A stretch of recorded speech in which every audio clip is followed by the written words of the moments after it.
Who cares? I mean, it is too easy to just go out and offend and then go, it's a joke. And I don't do that. In fact, too often, I do defend my jokes and I do explain them because I want people to know what I'm doing, really. And it was on Broadway at the Lincoln Center, and I'd never been to New York. I got too excited and, yeah, overindulged, and I thought I could overindulge and go and walk out on stage and do a play, and of course it's just ridiculous, you know what I mean? I was banging trouble. I went out on the stage, didn't have a clue what to say.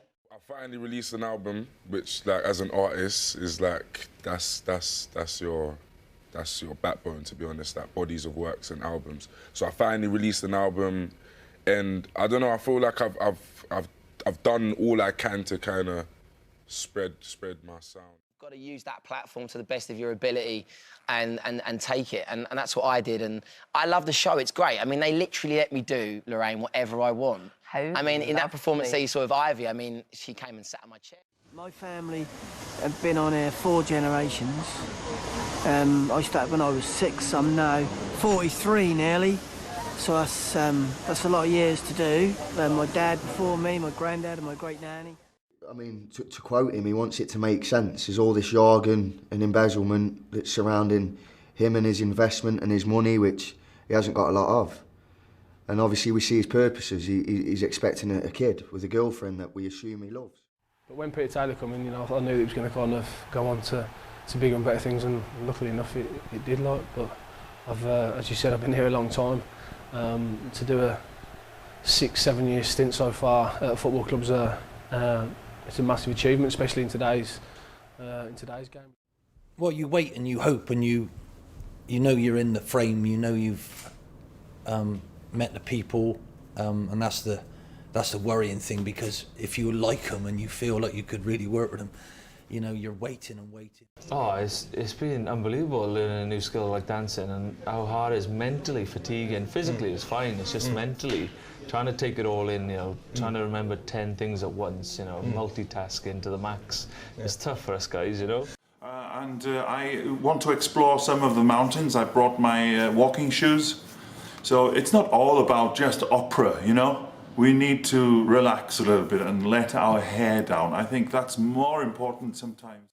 It's a great movie by, you know, seeing what I've done so far, and I'm just looking forward to coming out, and then I can look at it from a different kind of perspective then and see how it is, because at the moment I don't really know too much about that industry. So the director tells me I've done a great job, MBJ Michael tells me I've done a great job, Sly told me I was... In his solo world, you know what I mean, he's in charge of everything, you know what I mean, and like, if I get in the way, you know what I mean, he's got a bit of, he can't tell me what to do, you know, I'm not a yes man, so I think he's quite happy doing his thing, so.